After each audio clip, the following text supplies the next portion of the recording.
application today. Hour 2 of titillating sports. You thought it couldn't get any better, but it's better. Rick Tittle is back.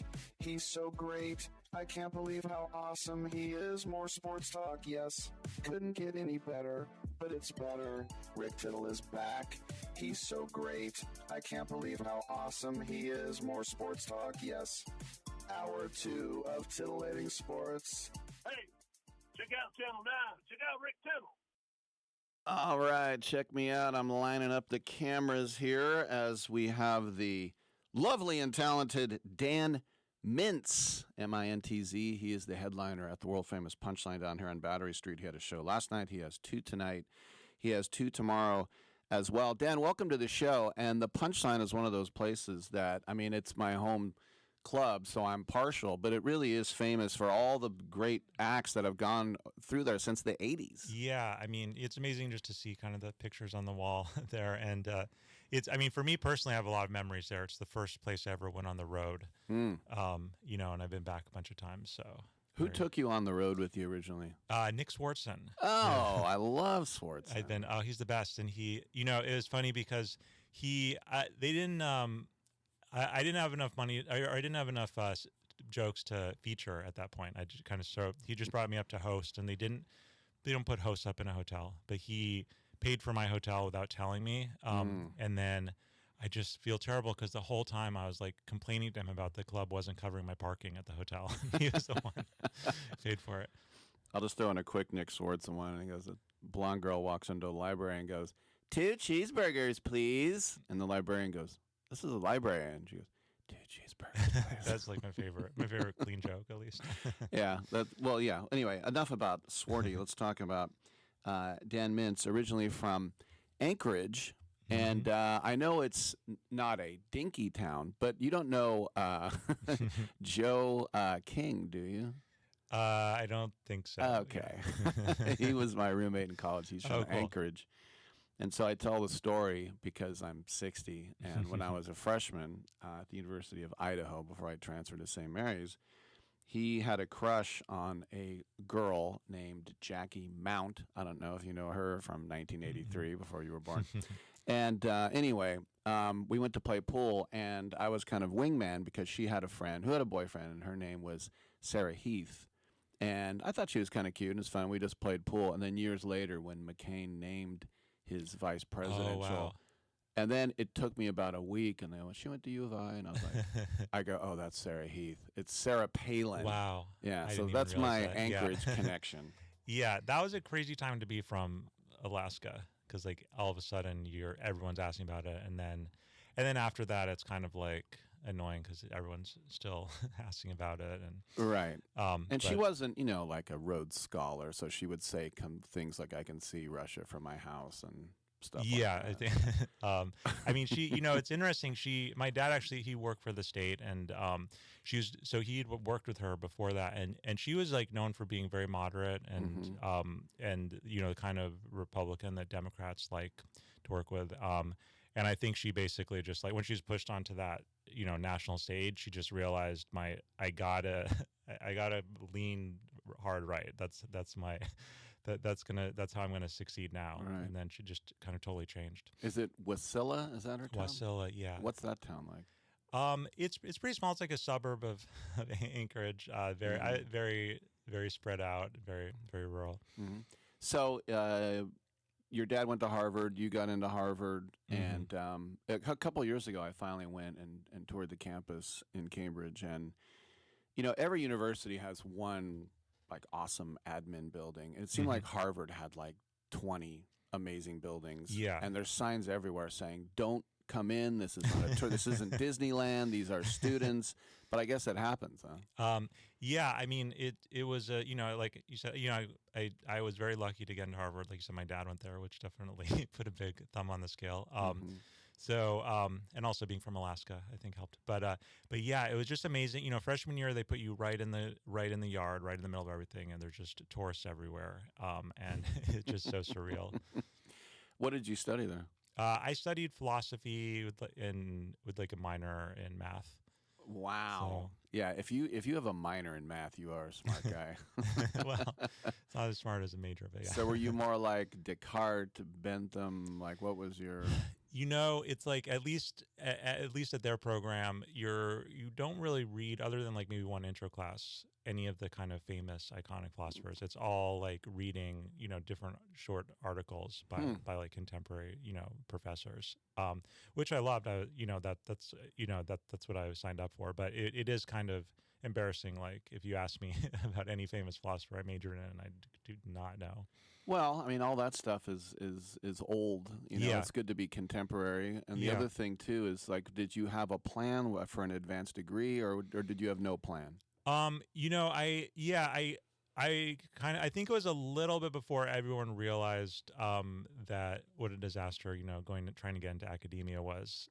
So it still seemed like a plausible plan if I'm being ambitious. I don't know if I was quite smart enough to do it, but it was like I'm either doing that or I'm going into comedy. And ironically, comedy was like the safer bet with better job security. Well, getting into the Lampoon, such an amazing publication, and you just think about all the really geniuses that have come through there. That must have been. I mean, to me, I would be more proud of being on the Lampoon than just being a student there.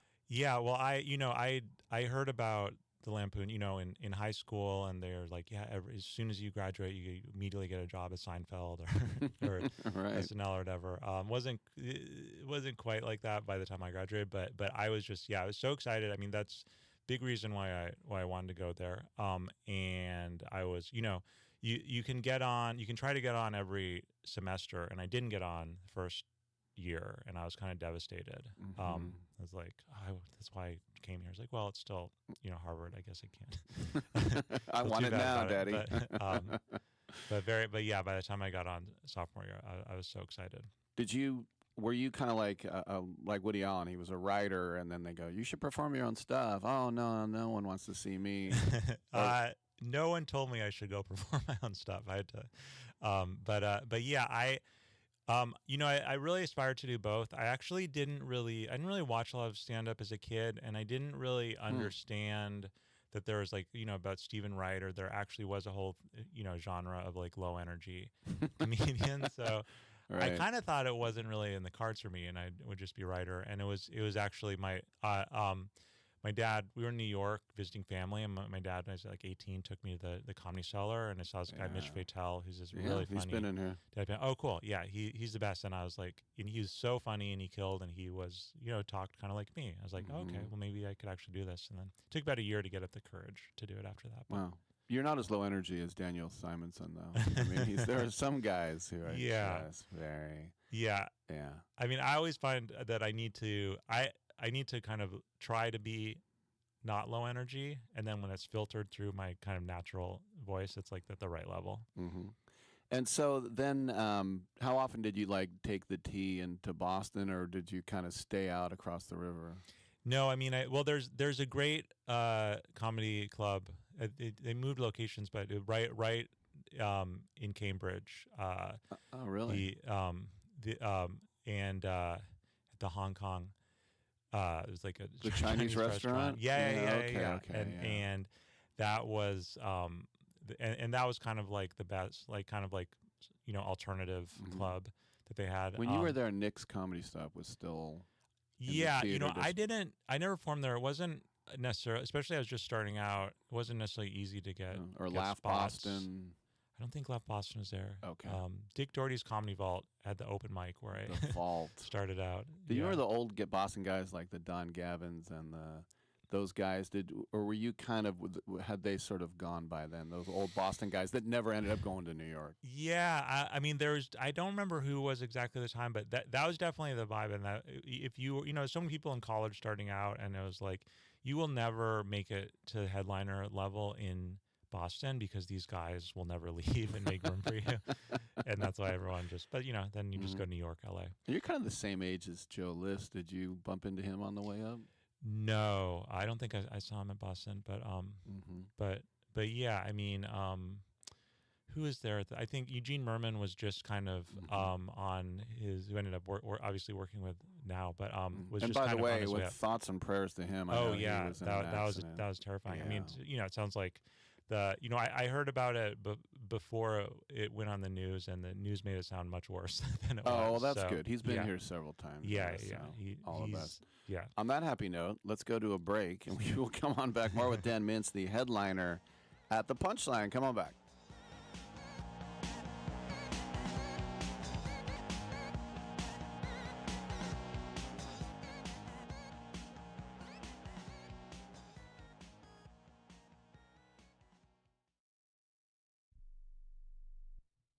Keep listening for details on how to get up to $300 airline credit. Sky Holidays introduces a one-of-a-kind air credit program. Our buying team got a little too aggressive in getting hotel and air deals, so now we have to liquidate our prices. Here's how. Whether you want to go to Paris, Las Vegas, London, Atlanta, Hawaii, or anywhere else in the world, we have amazing deals. Book a selected hotel and we'll give you up to $300 airline credit. Now you can book your vacation and get a free credit to use towards airline travel. We'll book both, airline and hotel, with one simple phone call. We have access to most airlines and deals on thousands and thousands of places to stay. Call right now, book your hotel rooms, claim your airline credit. You can change or modify it at any time. 800-256-4816.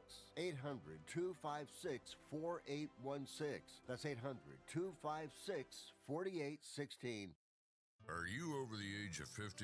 Want peace of mind and financial security for your family? Here's an important message to you from Senior Care USA. The average funeral now costs over $10,000. That leaves your loved ones the burden of paying your debts and funeral costs. Our plans start as low as $1 per day and will pay your family up to $30,000 to help pay for your funeral and other expenses. There are no medical exams, your rates will never increase, and your plan cannot be canceled, regardless of your medical conditions, as long as you make your premium payments. Get up to $30,000 in final expense insurance. Call now for free information. Just answer a few simple questions and get approved right over the phone in just a few minutes. Call right now. Call 800-399-6879. 800-399-6879. 800-399-6879. That's 800-399-6879. It's more than a rebellion. When your teen is slipping into drugs or alcohol, when social media and pornography consume their time and their mind, when depression and even suicidal thoughts cast a shadow over your home, as a parent, you feel powerless. There is hope. At Turnabout Ranch, troubled teens step away from the chaos and into a clarity of nature on a working cattle ranch. Care for horses, learn responsibility, build trust, and rediscover purpose. It isn't theory, it's real work, real therapy, real healing. Families from across the country have found transformation right here, just when they thought hope was gone. If your teen is struggling with addiction, harmful online behaviors, even weight management, call right now and get the help you all need. 800-219-2494. 800-219-2494. 800-219-2494. That's 800-219-2494. Look at me. Look at me. Don't look at anybody else. Don't look at the fat-ass losers or freaks. You look at me!